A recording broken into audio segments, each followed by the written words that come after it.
आपका स्वागत है किस्से कविताओं के रोमांचकारी संसार किस्से कविताएं में। आज सुनिए सादत हसन मंटो की मशहूर कहानी काली सलवार।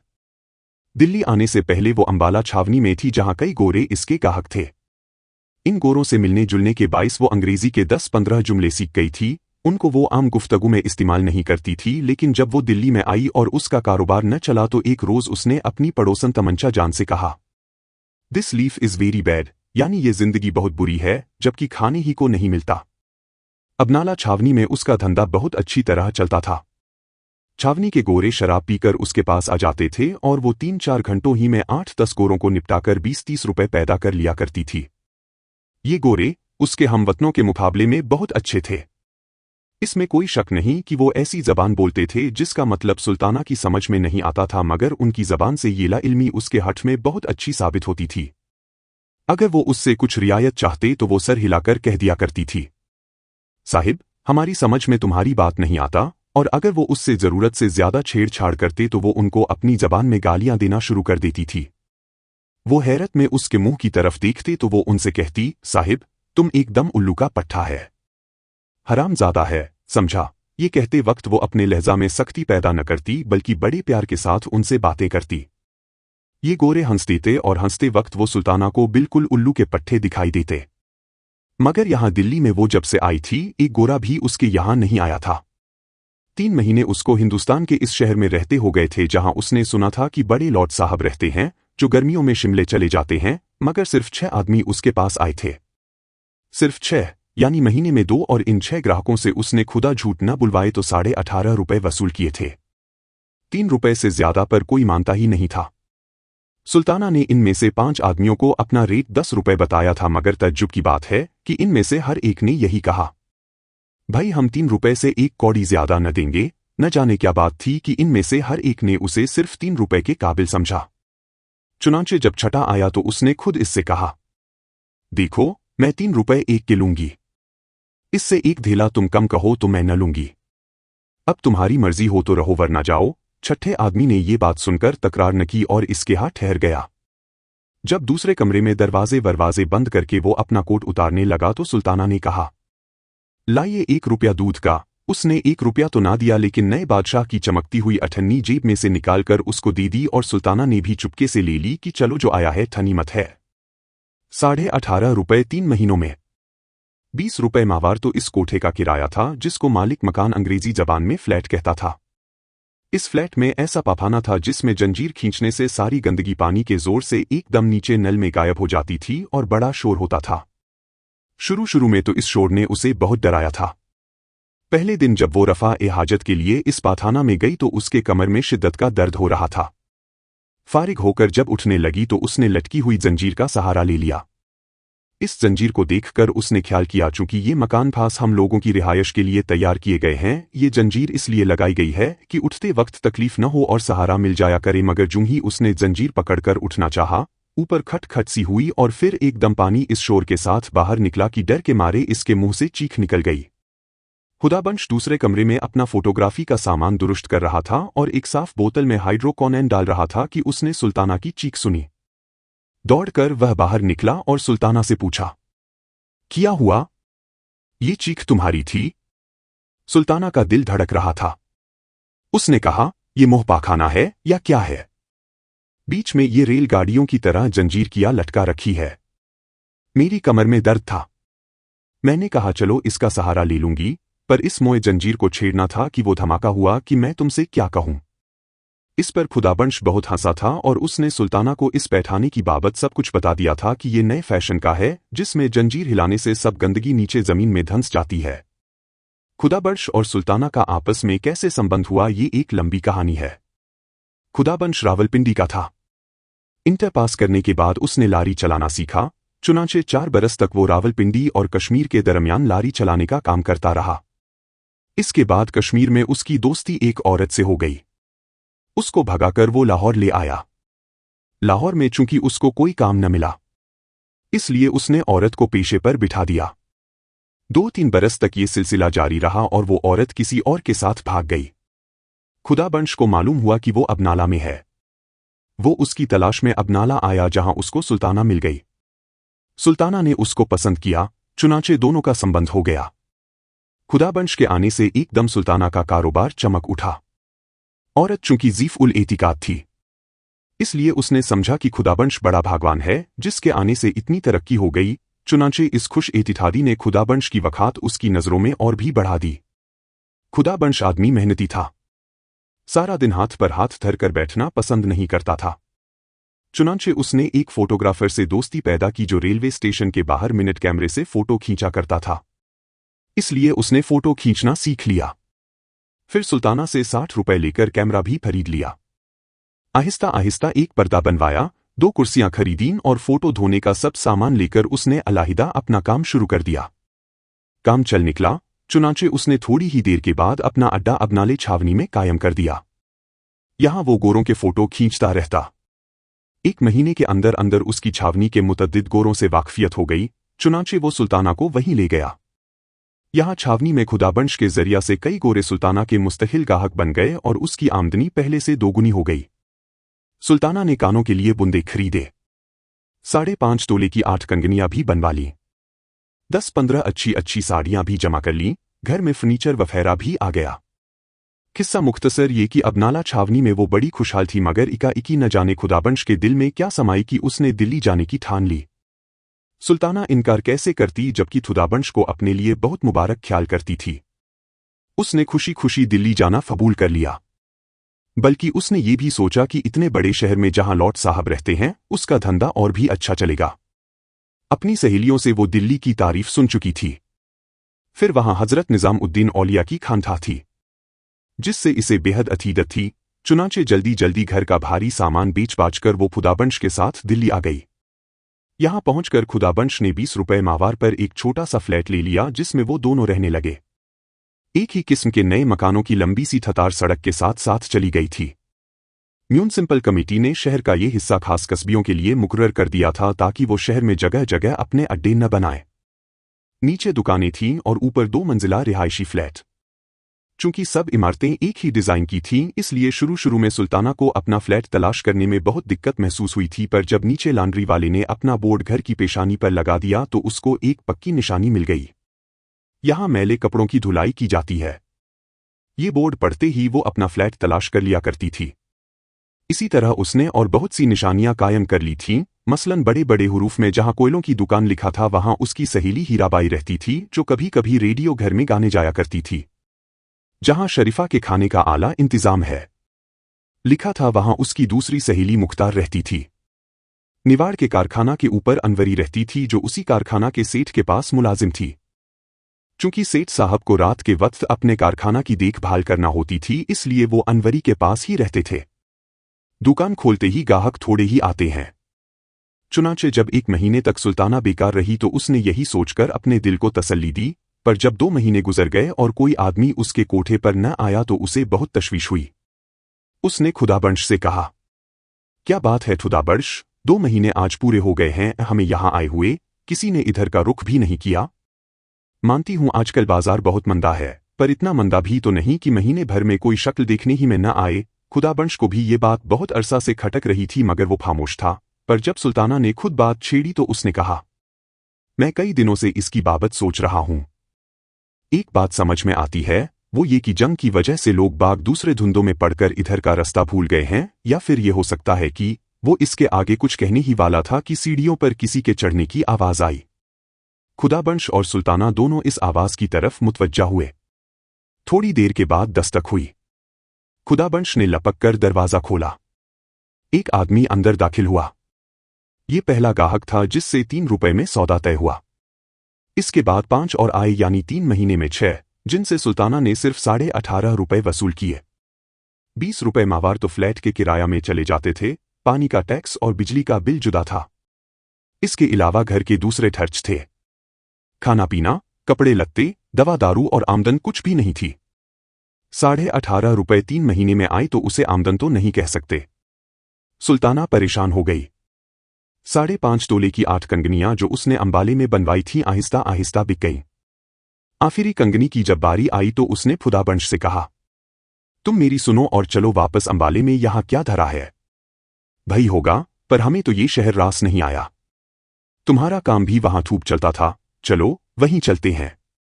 जो नुकसान हुआ है उसको अपना सरसत्था समझो। इस कंगनी को बेचकर आओ, मैं असबाब वफेरा बांधकर तैयार रखती हूं। आज रात की गाड़ी से यहां से चल देंगे। खुदाबंश ने कंगनी सुल्ताना के हाथ से ले ली और कहा, नहीं जाने मन, अंबाला अब नहीं जाएंगे, यहीं दिल्ली में रहकर कमाएंगे। ये तुम्हारी चूड़ियां सब की सब यहीं वापस आएंगी। अल्लाह पर भरोसा रखो, वो बड़ा कारसाज है, यहां भी वो कोई न कोई असबाब बना ही देगा। सुल्ताना चुप हो रही, चुनाचे आखिरी कंगनी हाथ से उतर गई। बचे हाथ देखकर उसको बहुत दुख होता था, पर क्या करती, पेट भी तो आखिर किसी हीले से भरना था। जब 5 महीने गुजर गए और आमदन खर्च के मुकाबले में चौथाई से भी कुछ कम रही तो सुल्ताना की परेशानी और ज्यादा बढ़ गई। खुदाबंश भी सारा दिन अब घर से गायब रहने लगा था। सुल्ताना को इसका भी दुख था। इसमें कोई शक नहीं कि पड़ोस में उसकी 2-3 मिलने वालियां मौजूद थीं जिनके साथ वो अपना वक्त काट सकती थी, पर हर रोज उनके यहाँ जाना और घंटों बैठे रहना उसको बहुत बुरा लगता था। चुनाचे आहिस्ता आहिस्ता उसने इन सहेलियों से मिलना जुलना बिल्कुल तर्क कर दिया। सारा दिन वो अपने सुनसान मकान में बैठी रहती, कभी छालियां काटती रहती, कभी अपने पुराने और फटे हुए कपड़ों को सीती रहती और कभी बाहर बालकोनी में आकर जंगले के साथ खड़ी हो जाती और सामने रेलवे शेड में साकित और मुतहर्रिक इंजनों की तरफ घंटों बेमतलब देखती रहती। सड़क की दूसरी तरफ माल गोदाम था जो उस कोने से इस कोने तक फैला हुआ था। दाहिने हाथ को लोहे की छत के नीचे बड़ी बड़ी गांठें पड़ी रहती थीं और हर किस्म के माल असबाब के ढेर से लगे रहते थे। बाएं हाथ को खुला मैदान था जिसमें बेशुमार रेल की पटड़ियां बिछी हुई थीं। धूप में लोहे की ये पटड़ियां चमकतीं तो सुल्ताना अपने हाथों की तरफ देखती जिन पर नीली नीली रगें बिल्कुल इन पटड़ियों की तरह उभरी रहती थीं। इस लंबे और खुले मैदान में हर वक्त इंजन और गाड़ियां चलती रहती थीं, कभी इधर कभी उधर। इन इंजनों और गाड़ियों की छक छक फट फट सदा गूंजती रहती थी। सुबह सवेरे जब वो उठकर बालकोनी में आती तो एक अजीब समा नजर आता। धुंधलके में इंजनों के मुंह से गाढ़ा गाढ़ा धुआं निकलता था और गदले आसमान की जानिब मोटे और भारी आदमियों की तरह उठता दिखाई देता था। भाप के बड़े बड़े बादल भी एक शोर के साथ पटड़ियों से उठते थे और आंख झपकने की देर में हवा के अंदर घुल मिल जाते थे। फिर कभी कभी जब वो गाड़ी के किसी डिब्बे को जिसे इंजन ने धक्का देकर छोड़ दिया हो अकेले पटड़ियों पर चलता देखती तो उसे अपना ख्याल आता। वो सोचती कि उसे भी किसी ने जिंदगी की पटड़ी पर धक्का देकर छोड़ दिया है और वो खुद ब खुद जा रही है। दूसरे लोग कांटे बदल रहे हैं और वो चली जा रही है। न जाने कहा। फिर एक रोज ऐसा आएगा जब इस धक्के का जोर आहिस्ता आहिस्ता खत्म हो जाएगा और वो कहीं रुक जाएगी, किसी ऐसे मुकाम पर जो उसका देखा भाला न होगा। यूं तो वो बेमतलब घंटों रेल की इन टेढ़ी बांकी पटड़ियों और ठहरे और चलते हुए इंजनों की तरफ देखती रहती थी, पर तरह तरह के ख्याल उसके दिमाग में आते रहते थे। अंबाला छावनी में जब वो रहती थी तो स्टेशन के पास ही उसका मकान था, मगर वहां उसने कभी इन चीजों को ऐसी नजरों से नहीं देखा था। अब तो कभी कभी उसके दिमाग में ये भी ख्याल आता कि ये जो सामने रेल की पटड़ियों का जाल सा बिछा है और जगह जगह से भाप और धुआं उठ रहा है, एक बहुत बड़ा चकला है। बहुत सी गाड़ियां हैं जिनको चंद मोटे मोटे इंजन इधर उधर धकेलते रहते हैं। सुल्ताना को तो बाज औकात ये इंजन सेठ मालूम होते हैं जो कभी कभी अंबाला में उसके यहाँ आया करते थे। फिर कभी कभी जब वो किसी इंजन को आहिस्ता आहिस्ता गाड़ियों की कतार के पास से गुजरता देखती तो उसे ऐसा महसूस होता कि कोई आदमी चकले के किसी बाजार में से ऊपर कोठों की तरफ देखता जा रहा है। सुल्ताना समझती थी कि ऐसी बातें सोचना दिमाग की खराबी का बाइस है, चुनाचे जब इस किस्म के ख्याल उसको आने लगे तो उसने बालकोनी में जाना छोड़ दिया। खुदाबंश से उसने बारहा कहा, देखो मेरे हाल पर रहम करो, यहां घर में रहा करो, मैं सारा दिन यहां बीमारों की तरह पड़ी रहती हूं। मगर उसने हर बार सुल्ताना से ये कहकर उसकी तशफी कर दी, जाने मन, मैं बाहर कुछ कमाने की फिक्र कर रहा हूं, अल्लाह ने चाहा तो चंद दिनों ही में बेड़ा पार हो जाएगा। पूरे 5 महीने हो गए थे मगर अभी तक न सुल्ताना का बेड़ा पार हुआ था न खुदाबंश का। मुहर्रम का महीना सर पर आ रहा था मगर सुल्ताना के पास काले कपड़े बनवाने के लिए कुछ भी न था। मुख्तार ने लेडी हैमिल्टन की एक नई वज़ा की थमीज बनवाई थी जिसकी आस्तीनें काली जॉर्जेट की थी। इसके साथ मैच करने के लिए उसके पास काली साटन की सलवार थी जो काजल की तरह चमकती थी। अनवरी ने रेशमी जॉर्जेट की एक बड़ी नफीस साड़ी खरीदी थी। उसने सुल्ताना से कहा था कि वो इस साड़ी के नीचे सफ़ेद बोस्की का पेटीकोट पहनेगी क्योंकि ये नया फैशन है। इस साड़ी के साथ पहनने को अनवरी काली मथमल का एक जूता लाई थी जो बड़ा नाजुक था।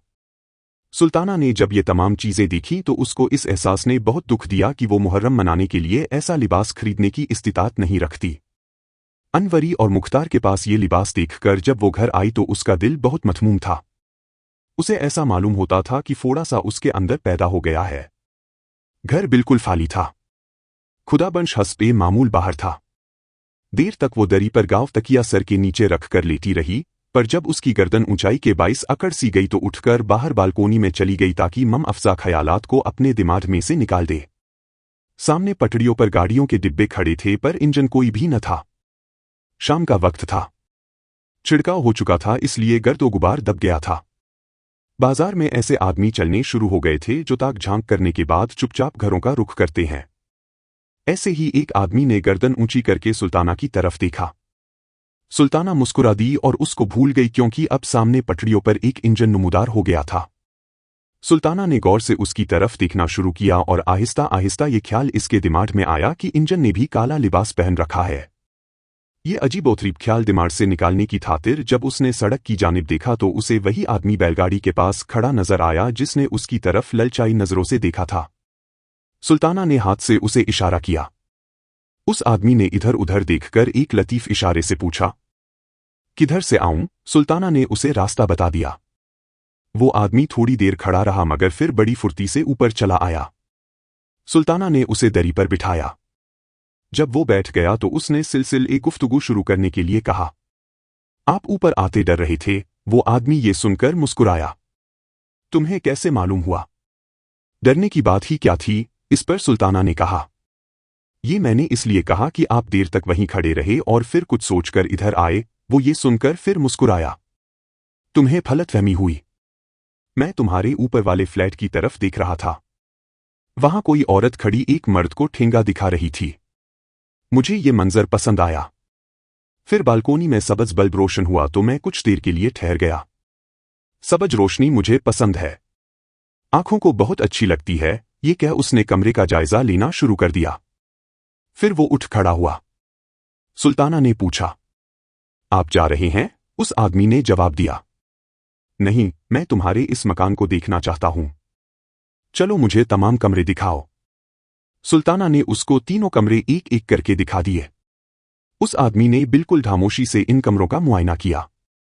जब वो दोनों फिर उसी कमरे में आ गए जहां पहले बैठे तो उस आदमी ने कहा, मेरा नाम शंकर है।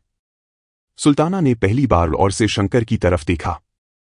वो मुतवस्सित बद का मामूली शक्लो सूरत का आदमी था मगर उसकी आंखें खैर मामूली तौर पर साफ और शफाफ थीं। कभी कभी इनमें एक अजीब किस्म की चमक भी पैदा होती थी। गठीला और कसरती बदन था।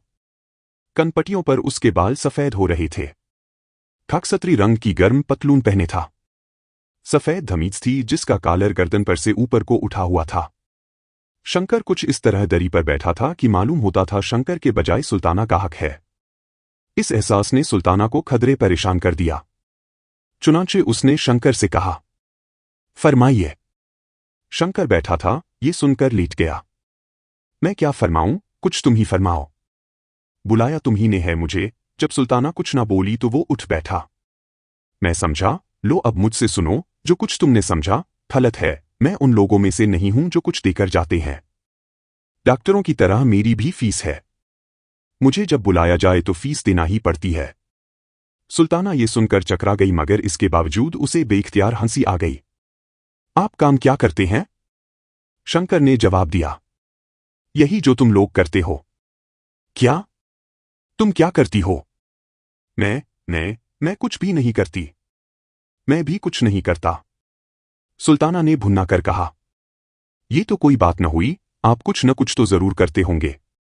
शंकर ने बड़े इत्मीनान से जवाब दिया, तुम भी कुछ न कुछ जरूर करती होगी। झक मारती हूं। मैं भी झक मारता हूं। तो आओ दोनों झक मारें। मैं हाजिर हूं मगर झक मारने के लिए दाम मैं कभी नहीं दिया करता। होश की दवा करो, ये लंगर खाना नहीं। और मैं भी वॉलंटियर नहीं हूं। सुल्ताना यहां रुक गई।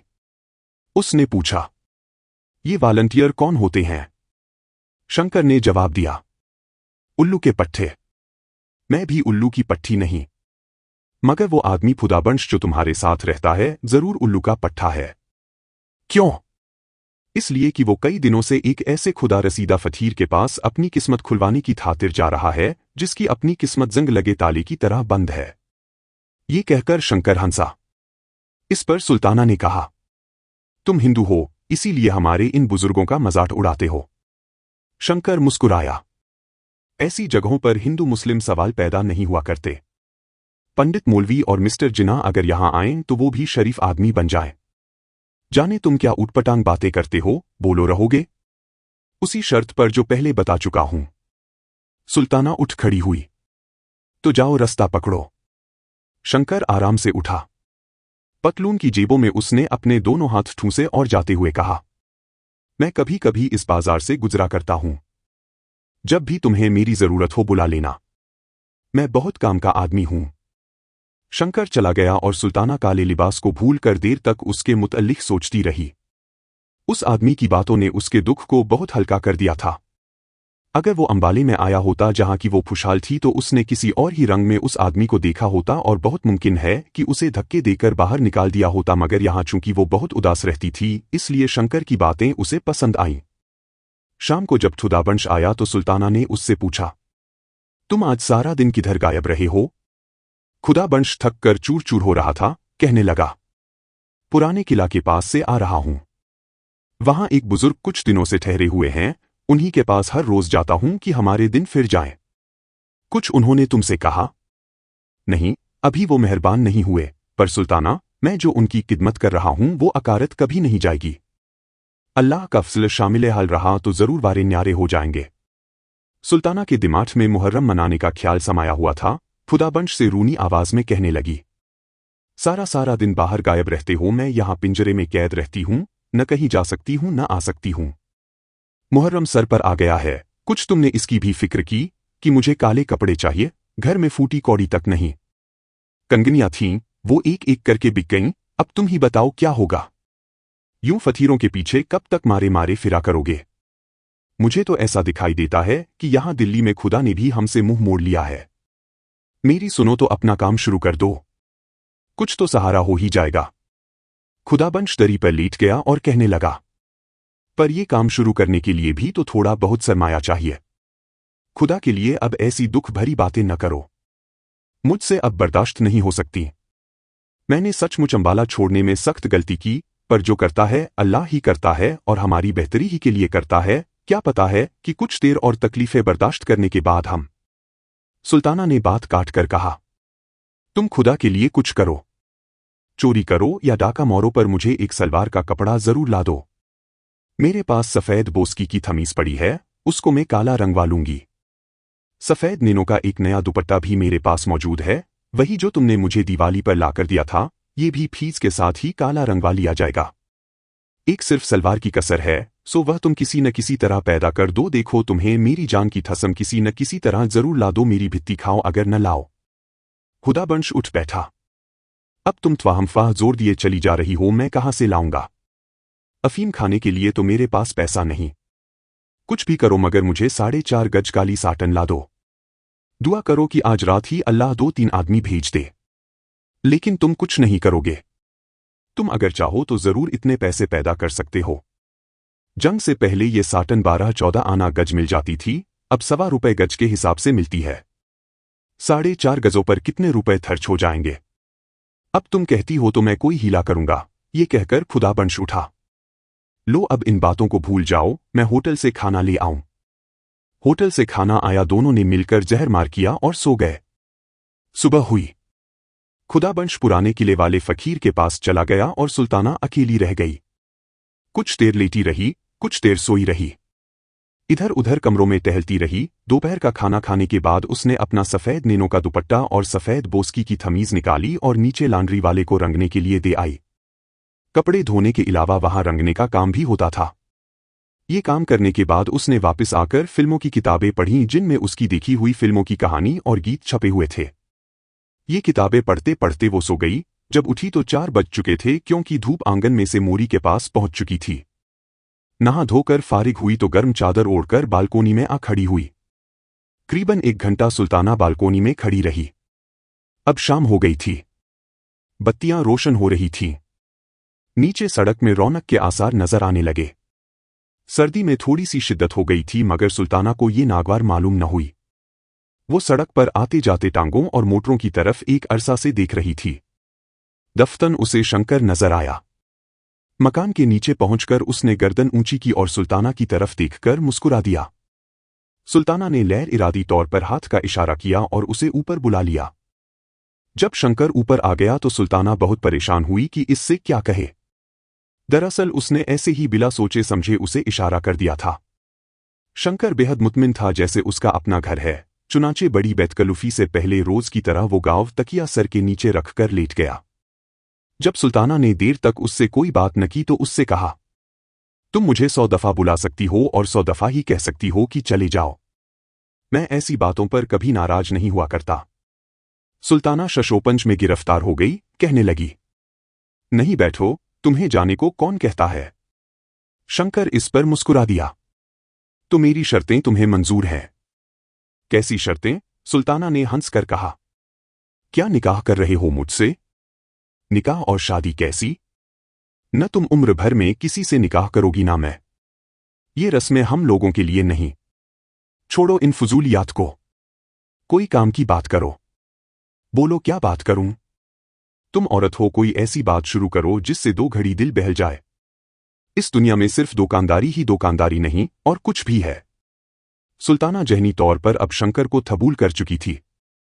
कहने लगी, साफ साफ कहो, तुम मुझसे क्या चाहते हो? जो दूसरे चाहते हैं। शंकर उठकर बैठ गया। तुम में और दूसरों में फिर फर्क ही क्या रहा? तुम में और मुझ में कोई फर्क नहीं। उनमें और मुझ में जमीन और आसमान का फर्क है। ऐसी बहुत सी बातें होती हैं जो पूछना नहीं चाहिए, खुद समझना चाहिए। सुल्ताना ने थोड़ी देर तक शंकर की इस बात को समझने की कोशिश की, फिर कहा, मैं समझ गई हूं। तो कहो, क्या इरादा है? तुम जीते, मैं हारी। पर मैं कहती हूं, आज तक किसी ने ऐसी बात भबूल न की होगी। तुम गलत कहती हो। इसी मोहल्ले में तुम्हें ऐसी सादा लौह औरतें भी मिल जाएंगी जो कभी यकीन नहीं करेंगी कि औरत ऐसी जिल्लत कबूल कर सकती है जो तुम बगैर किसी एहसास के कबूल करती रही हो। लेकिन उनके न यकीन करने के बावजूद तुम हजारों की तादाद में मौजूद हो। तुम्हारा नाम सुल्ताना है ना? सुल्ताना ही है। शंकर उठ खड़ा हुआ और हंसने लगा। मेरा नाम शंकर है। ये नाम भी अजब ऊटपटांग होते हैं। चलो आओ अंदर चले। शंकर और सुल्ताना दरी वाले कमरे में वापस आए तो दोनों हंस रहे थे, न जाने किस बात पर। जब शंकर जाने लगा तो सुल्ताना ने कहा, शंकर मेरी एक बात मानोगे? शंकर ने जवाब न कहा। पहले बात बताओ। सुल्ताना कुछ झेंप सी गई। तुम कहोगे कि मैं दाम वसूल करना चाहती हूं, मगर कहो कहो, रुक क्यों गई हो? सुल्ताना ने जुर्रत से काम लेकर कहा, बात यह है कि मुहर्रम आ रहा है और मेरे पास इतने पैसे नहीं कि मैं काली सलवार बनवा सकूं। यहां के सारे दुखड़े तो तुम मुझसे सुन ही चुके हो।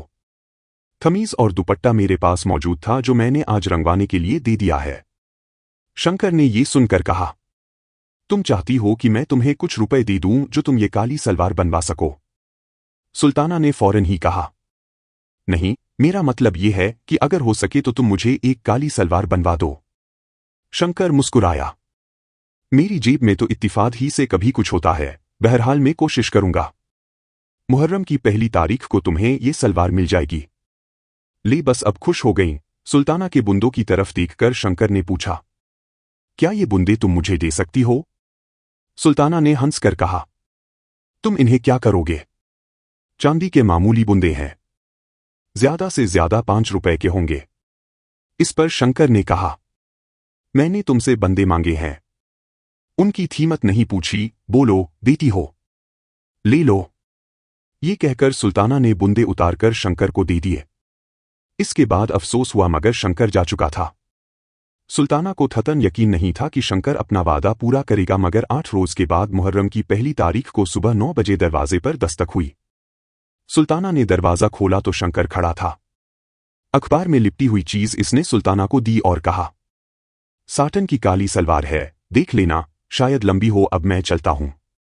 शंकर सलवार देकर चला गया और कोई बात उसने सुल्ताना से न की।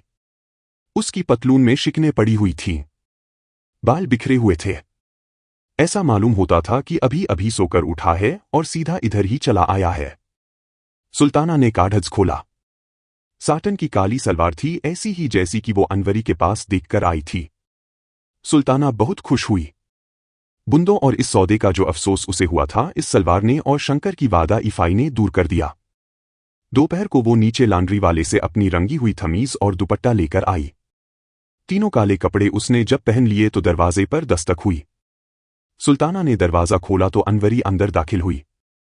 उसने सुल्ताना के तीनों कपड़ों की तरफ देखा और कहा, खमीज और दुपट्टा तो रंगा हुआ मालूम होता है, पर यह सलवार नहीं है। कब बनवाई? सुल्ताना ने जवाब दिया, आज ही दर्जी लाया है। ये कहते हुए उसकी नजरें अनवरी के कानों पर पड़ी। ये बुंदे तुमने कहां से लिए? अनवरी ने जवाब दिया, आज ही मंगवाए हैं। इसके बाद दोनों को थोड़ी देर तक खामोश रहना पड़ा।